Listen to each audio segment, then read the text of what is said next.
I'm just going to hopefully be making a quick video today. I know I always say that and it always ends up really long. I talk a lot.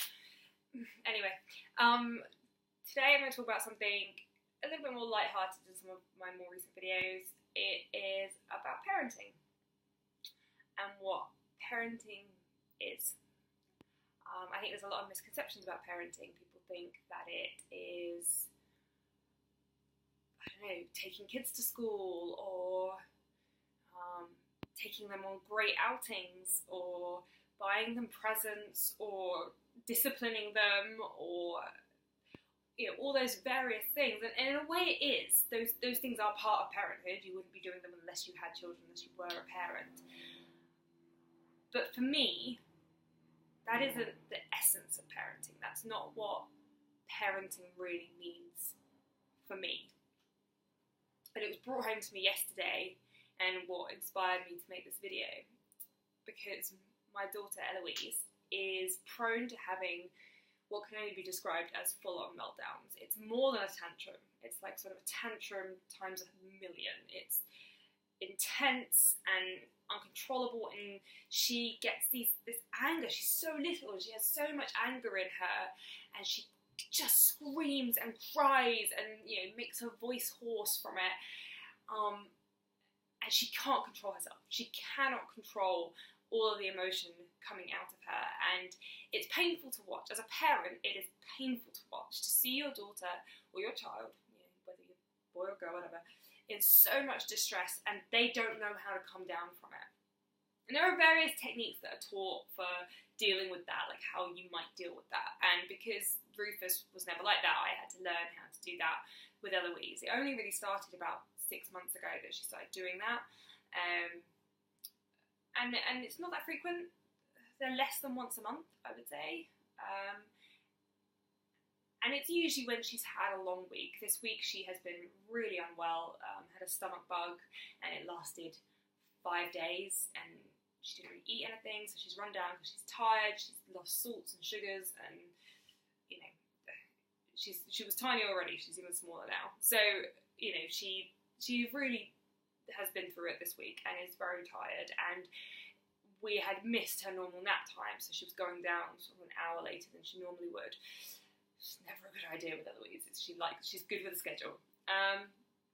But you know, the situation happened, and she absolutely lost it completely and couldn't be calmed down. There's no reasoning. There's nothing that you can do. There's nothing you can say. There's no bribe you can offer. There's no, you know, sort of telling off that you can do. Like nothing works. She is angry, and she is going to be angry until she is not angry.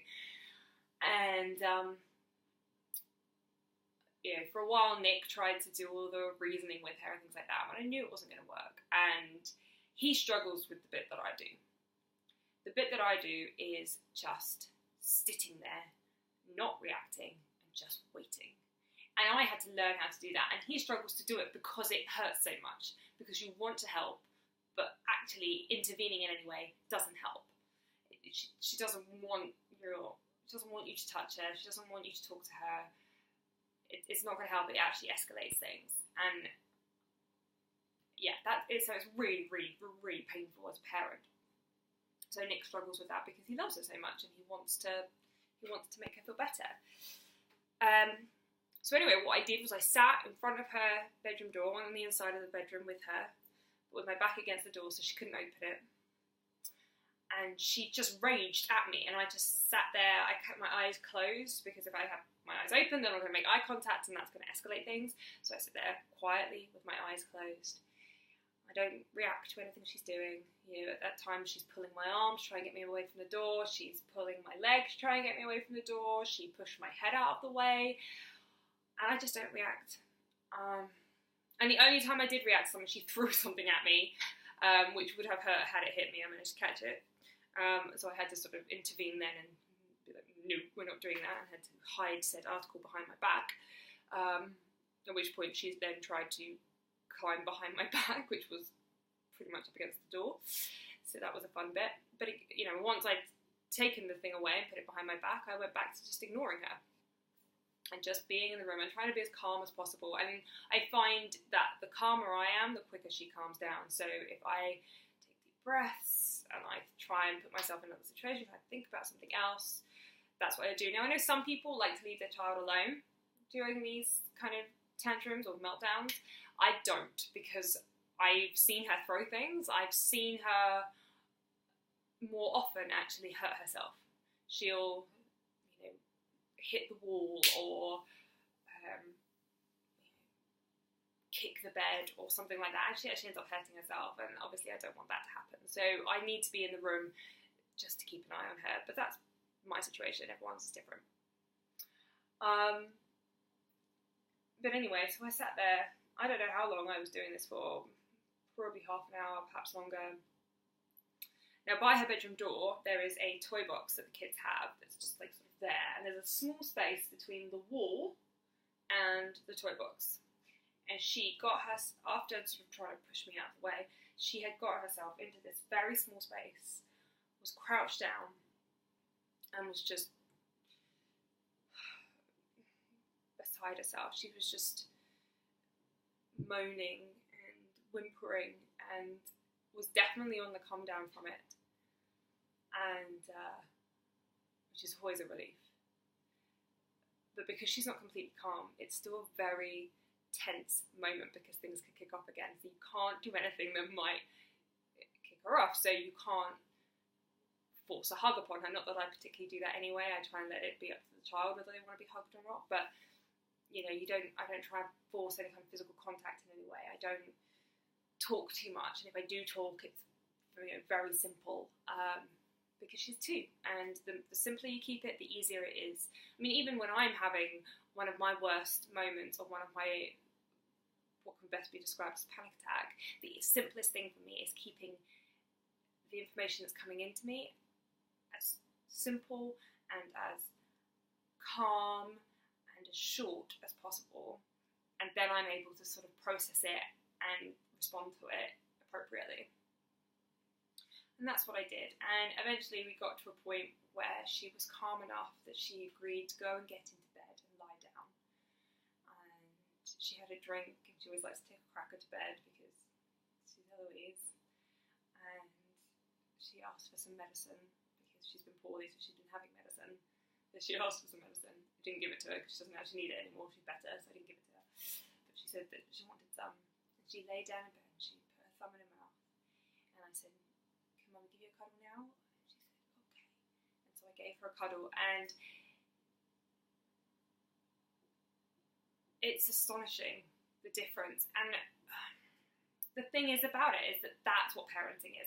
Parenting is being there for your child no matter what. It's the unconditional love. She threw something at my head, but I didn't get angry.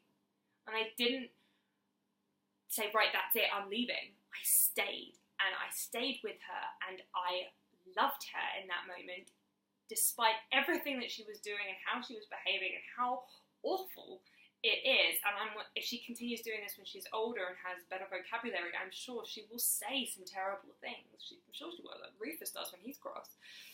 But I love her. I love her with my whole heart, and I will be there for her no matter what. And when she is absolutely beside herself and is crying on the floor, when she starts to come down, I need her to know that Mummy is still there. Mummy is going to cuddle her and still love her no matter what. And that nothing that has just happened has changed that. And that's so important for her to know. And it's important for all children to know. And for me, that's what parenting is. Parenting is making sure that they understand that there is nothing that they can do that would stop you loving them. And that they will always have your support and a warm hug at the end of everything. And they need to know that. And I think that helps kids have this really, really solid grounding in life. So yes, all the other things, the feeding them and getting them to school on time and giving them clean clothes, yes, that's all part of being a parent, but it's not what parenting is for me. And I don't think it's what it is really. When it comes to my childhood, I don't remember the specific clothes I wore or whether I got to school on time, I remember that feeling of how much my mum and my dad loved me, how safe I felt. And I think if I can pass that on, that assurance and that security, if I can pass that on to my children, even in their darkest moments, then I've done my job. And